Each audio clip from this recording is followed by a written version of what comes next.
Proverbs 9:7 to 12. Criticize a person who is rude and shows no respect, and you will only get insults. Correct the wicked, and you will only get hurt. Don't correct such people, or they will hate you. But correct those who are wise, and they will love you. Remember that. Teach the wise, and they will become wiser. Instruct those who live right, and they will gain more knowledge. Wisdom begins with the fear and respect of the Lord. Knowledge of the Holy One leads to understanding. Wisdom will help you live longer. She will add years to your life. If you become wise, it will be for your own good. If you are rude and show no respect, you are the one who will suffer. Wow, that's a wonderful verse. It's like a whole package on how we should what? Communicate with other people. How we should take in criticism. So, the first step is we have to understand there are two types of people. There's this good one and there's this bad one. We cannot identify right now who is good or bad because we don't want to judge people. But, of course, there are two sides of the coin. There are two polarities, my dear friends. Two polarities. There's always the good and the bad. In the middle is considered bad. Okay? So there's no neutral. Neutral is always the bad side. Why? It's because you cannot, if you choose not to do good and do nothing, that's already choosing, bad on the bad side. Yeah, my dear friends, you already have the ability to do something good and you do not do it because what? I'm neutral. I'm just in the middle. Then something bad happens, and then you're saying, it's not my responsibility because I didn't do anything. I'm not involved. Nah, my dear friends. In the Bible, there are only two sides, good and bad, evil and righteousness. We have to choose righteousness as Christians, my dear friends, you and me. And it says here, now we have identified there are two sides. When you're talking on the other side, when you're like trying to fight evil, have you experienced this, my friends? When you're trying to fix things so that people will be guided, they are angry. And now, right now, nowadays, people are what? Very good at playing victim. It's like it's their fault. They create problems. They create untoward incidents, and then they will say, "No, I'm a victim." We have to be careful. As Christians, my dear friends, it's perfect timing. It says in the Bible here in Proverbs, we have to stay away from these people, especially the people who are what? Loving sin. Loving the life of sin. We have to stay away from those. Those are what? The only thing we can do is not talk to them, but show them a holy life. Show them a person who has discipline, a person who has what? Love for God, a person with faith. And that's the only way to what? Approach this kind of people.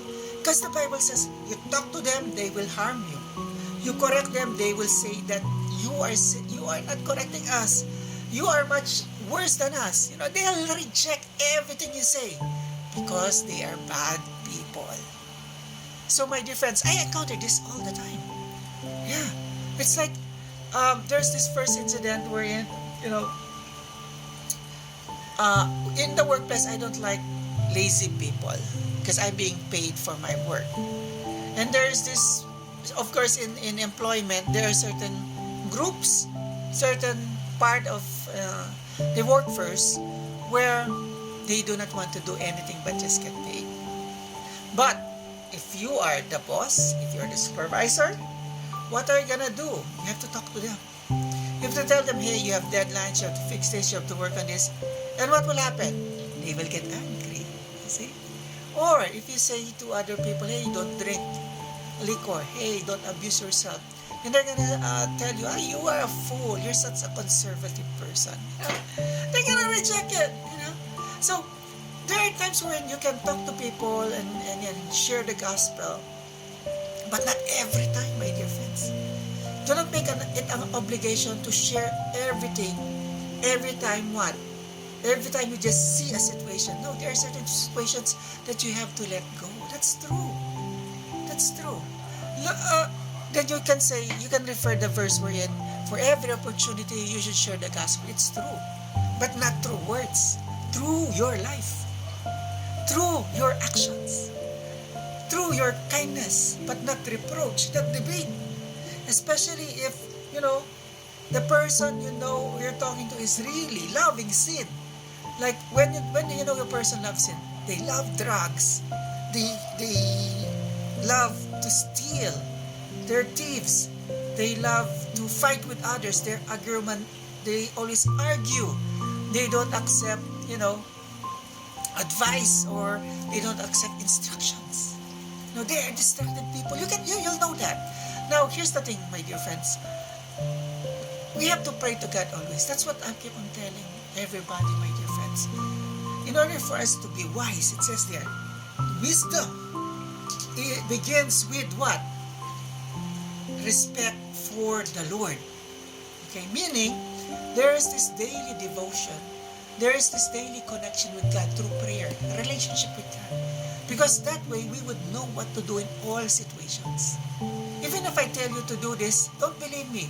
What I want you to do is have that personal relationship with God so that God will manifest to you the things that we need to do, the things that we need to say. I believe that. That's true, my dear friends. Okay? So in this situation where you feel like you have to correct somebody, but you have to pray to God, Lord, am I going to do this? Help me make the right decision. That's good. Because what? Understanding happens when you fear God. Okay? So I hope this message do wells with us, my dear friends. You can read all the whole text from Proverbs 9, 7 to 12, and it's so good. It tells us what? Enjoy the company of wise men. Enjoy the company of righteous people. Enjoy the company of people who live a life of what? Of holiness. Those are the good things, good friends, good people to talk with. You are going to be wiser. Use your knowledge. And then we pray to God so that we will know what our ministry would be. Then we can talk to people whom God assigned. Hope this helps. God bless everybody and happy Saturday. Bye.